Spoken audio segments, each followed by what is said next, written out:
یہ خمس کیا ہوتا ہے؟ یہ خمس صرف اہل تشیع کو دینا ہے یا سنی حضرات کو بھی دینا ہوتا ہے؟ خمس کے بارے میں بتا مفتی نے قریش خمس. دیکھیں جہاں تک زکوٰۃ کا تعلق ہے وہ تو 5واں اسلامی رکن ہے جی. اور قرآن مجید نے واقیم الصلاۃ وآتوا الزکوٰۃ جگہ جگہ پر یہ فرمایا ہے. جی. خمس کا جہاں تک تعلق ہے، خمس کہتے ہیں 5ویں حصے کو یا 20% کو.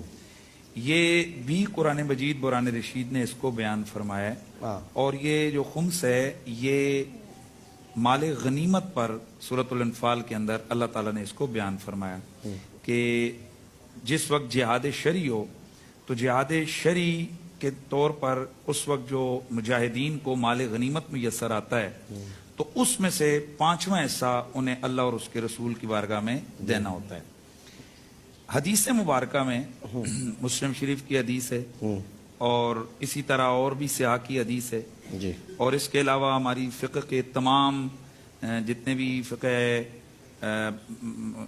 کی کتب ہیں ہمارے، یعنی فقہ حنفی کی اور باقی فقہا بھی، ہمارے ہاں ایک اور حوالے سے بھی 5ویں حصے کی بات ہے، خمس کی بات ہے. اور وہ چیز ہے کہ جو زمین کے دفینے ہیں، یعنی جو خزانہ زمین سے نکل آئے تو اس میں سے جو 5واں حصہ ہے اس کو بطور خمس اللہ اور اس کے رسول کے لیے. یعنی اگر پاکستان کی زمین سے کچھ نکلے. جی. اچھا. پٹرول کے اندر اختلاف ہے کہ آیا یہ اس میں سے ہے یا نہیں ہے. باقی جو آپ کا سونا نکل رہا ہے، چاندی نکل رہی ہے، جو آپ کے دفینے ہوتے ہیں، یہ ان ساروں پر 5واں حصہ اللہ اور اس کے رسول نے لازم کیا ہوا ہے. بہت اہم بات یہ خیر وہ بھی میری تائید کریں گے. 5واں حصہ بڑی اہم بات جی مسلم شریف کی حدیث ہے. نہیں میں جب بھی کہہ رہا ہوں آپ نے بہت اہم بات بتائی ہے. تو اس کا مطلب تو یہ حدیث میں ہے، حدیث میں. اور ہماری تو فقہ کے تمام ابواب ہیں، یعنی فقہ حنفی کے تمام ابواب، تمام کتب، ان میں یہ پورا باب موجود ہے. ذاتی طور پہ آپ کی زمین میں کوئی نکل آتا ہے نا، اس میں سے آپ نے 5واں حصہ اللہ اور اس کے رسول کے لیے دینا ہے. اب زکوٰۃ جو ہے وہ سادات کے لیے نہیں ہے. اور سید کی اصطلاح یہ نبی پاک صلی اللہ تعالی وسلم کی بیٹی حضرت فاطمہ زہرا کی اولاد کے لیے مشہور ہے. یعنی حسنین کریمین کی جو اولاد ہے ان پر، یعنی بنو ہاشم پر یہ زکوٰۃ نہیں لگتی ہے. یہ ہم نہیں کہتے، یہ اللہ اور اس کے، یہ رسول اللہ کا جو ہے فرمان ہے کہ میری اولاد پر زکوٰۃ نہیں. اب سوال یہ ہے کہ بھئی حضور کی اولاد پر زکوٰۃ ان پر نہیں لگتی تو وہ بیچارے بھوکے مریں.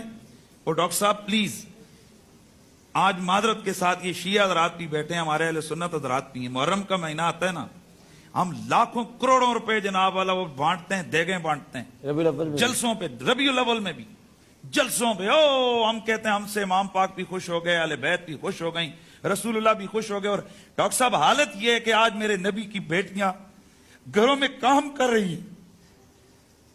آج سادات کی عورتیں، صحیح بات، ان کے جو حالات ہیں، ان کے سروں پر چادریں نہیں ہیں. بالکل آنکھوں میں آنسو آ جاتے ہیں سوچ. میں کہتا ہوں ہم اللہ کے رسول کو کیا منہ دکھائیں گے، ہم پوری قوم ہم کیا منہ دکھائیں گے.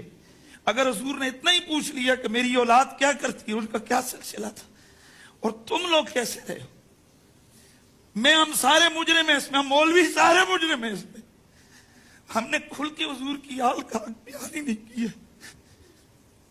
ہم نے اپنی قوم کو بتایا نہیں ہے یہ حلوے پراٹھوں پر ثواب بعد میں ہوگا، حضور کی اولاد کا پہلے تو. اور ہمارے حکمران بھی اس میں مجرم ہیں، ہماری ساری قوم مجرم ہے. کیوں نہیں بتاتے ہم کہ یہ 5واں حصہ کا حق کے دو ہیں، زکوٰۃ ان پہ نہیں لگتی ہے، یہ تو دو نا. اربوں خربوں ہڑپ کرتے ہو تو یہ کون دے گا. اس لیے آج یہ سوال جو ہوا ہے، میں اپنے سارے سننے والوں کو کہتا ہوں خدا کا واسطہ یہ کسی مسلک کی بات نہیں ہے. جب حدیث میں ہے، فقہ کی ساری کتابوں میں موجود ہے، اہل تشیع کے ہاں بھی ہے، اہل سنت کے ہاں بھی ہے، تو پھر وہ کون سی چیز ہے کہ جس سے ہمیں حضور کی حال کا اتنا خیال نہیں ہے.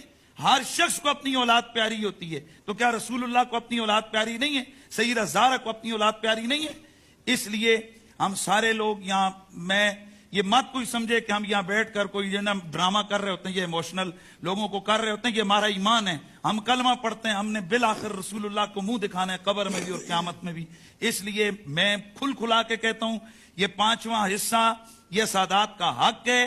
جتنے یہ دفینے نکلتے ہیں، چلیں جو اختلافی چیز ہے پٹرول گیس اس کو نکال دیں، باقی اللہ اور اس کے رسول کے مجرم اگر آپ نہیں دیں گے. اس پہ گورنمنٹ قانون سازی کرے. یہ جو گورنمنٹ کے اندر بیٹھے ہوئے لوگ ہیں وہ یاد رکھیں، حکومت